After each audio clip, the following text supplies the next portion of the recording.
Hello साथियों, मैं BL लूणा मेरे यूट्यूब चैनल स्टडी टाइम में आपका हार्दिक स्वागत करता हूं। हम हिंदी साहित्य का इतिहास पढ़ रहे हैं और उस हिंदी साहित्य के इतिहास में आज हम आत्मकथा विधा है उसके बारे में अध्ययन करेंगे। तो अगर आप मेरे चैनल पर पहली बार आए हो तो आप मेरे चैनल को सब्सक्राइब कर ले, बेल आइकन को ऑल पे प्रेस कर ले ताकि मेरे आने वाले हर वीडियो का नोटिफिकेशन आपको मिलता रहे। हिंदी जो व्याकरण है इसके नोट्स मैंने टेलीग्राम पे अपलोड कर दिए। अगर आप लेना चाहिए तो उसका लिंक मेरे वीडियो के डिस्क्रिप्शन बॉक्स में आप जाकर ले सकते हो। जैसे ही हमारा हिंदी साहित्य का इतिहास कंप्लीट होगा, इसके नोट्स भी मैं आपको टेलीग्राम पे अपलोड कर दूंगा। अब बात करें हम आत्मकथा विधा की, यानी जो आत्मकथा विधा है वो क्या है। तो आत्मकथा है वो है किसी व्यक्ति द्वारा स्वयं लिखी गई अपनी जीवन गाथा को आत्मकथा कहते हैं। यानी आत्मकथा और जीवनी इसमें माइनर सा डिफरेंट है। आत्मकथा क्या होती है, खुद के बारे में लिखी जाती है, यानी लेखक जो लिखने वाला है वो खुद के बारे में लिखता है और अपने जीवन के जो कुछ जो लंबे हुए होते हैं उनको उसके अंदर वो सेट करता है।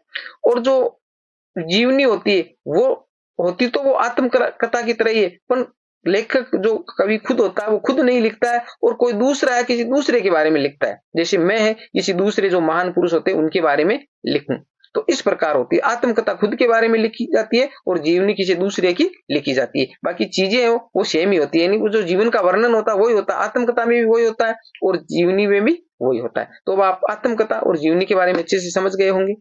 अब देख लेते हैं हिंदी की प्रमुख आत्मकथाएं, यानी हिंदी की प्रमुख आत्मकथाएं कौन कौन सी है। अर्धकथानक बनारसीदास जैन की है, 17वीं शताब्दी में। डॉक्टर नगेंद्र ने इसका रचना काल 1641 ईस्वी माना है। अलग अलग याद रखना है, यानी अर्ध कथानक है वो बनारसीदास जैन की रचना है जो 17वीं शताब्दी की है और डॉक्टर नगेंद्र ने इनको 1641 ईस्वी माना है। कुछ आप बीती कुछ जग बीती, भारतेंदु हरिश्चंद्र।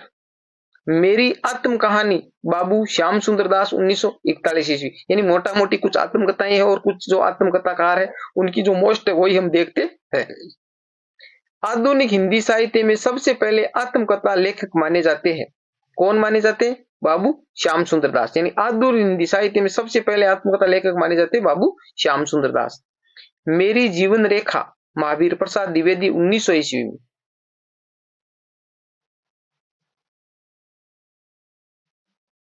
मेरा जीवन प्रवाह, वियोगी हरि 1948 ईस्वी में। सिंहावलोकन, यशपाल 1951 ईस्वी में। आत्मविश्लेषण, बाबू गुलाब राय। मेरी असफलताएं, बाबू गुलाब राय। ये आत्मकथाएं और उनके जो लेख वो मोस्ट है तो वो हम देख लेते हैं जल्दी में। यादों की परछाइयां, चतुरसेन शास्त्री 1956 ईस्वी। मेरी आत्म कहानी, चतुरसेन शास्त्री 1963 ईस्वी, यानी 2 है। आत्मनिरीक्षण, सेठ गोविंद दास 1957 ईस्वी। अपनी खबर, पांडे बेचन शर्मा उग्र 1960 ईस्वी। फिर नाम आता है हरिवंश राय बच्चन, जो अमिताभ बच्चन है बॉलीवुड के जो स्टार उनके पिता है। क्या भूलू क्या याद करूं 1969 ईस्वी। नीड का निर्माण फिर 1970 ईस्वी। बसेरे से दूर 1977 ईस्वी। 10 द्वार से सोपान तक 1985 ईस्वी। यानी इन्होंने 4 आत्मकथाएं लिखी नहीं अपनी।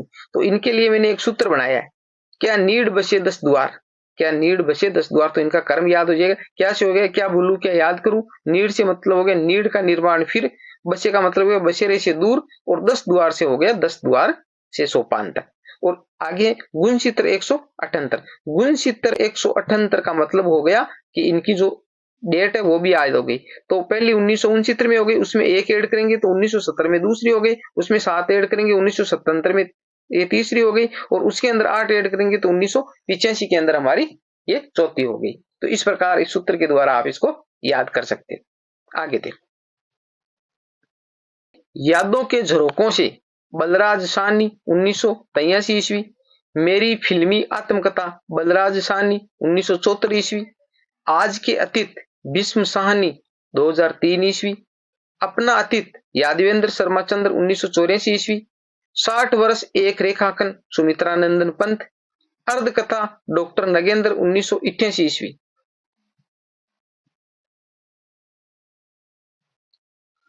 सदाचार का ताबीज हरिशंकर परसाई, जो मैंने जिया कमलेश्वर, घर की बात रामविलास शर्मा 1983 ईस्वी, अपनी धरती अपने लोग डॉक्टर रामविलास शर्मा, आत्म परिचय फणीश्वरनाथ रेणु 1988 ईस्वी, मेरा कच्चा चिट्ठा ब्रजमोहन व्यास 1995 ईस्वी,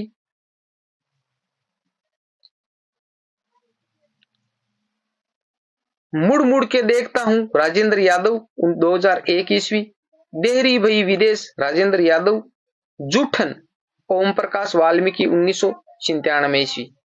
बहुत ही मोस्ट ये है ओम प्रकाश वाल्मीकि जूठन, जो वर्तमान समाज के अंदर किस प्रकार छुआछूत तो जारी है, यानी एक हम स्वतंत्र देश में समानता लिए हुए जी रहे हैं, फिर भी असमानता कितनी है, तो ये बात इन्होंने ओम प्रकाश वाल्मीकि ने जो जूठन अपनी आत्मकथा लिखी है उसके अंदर इन्होंने बताया है।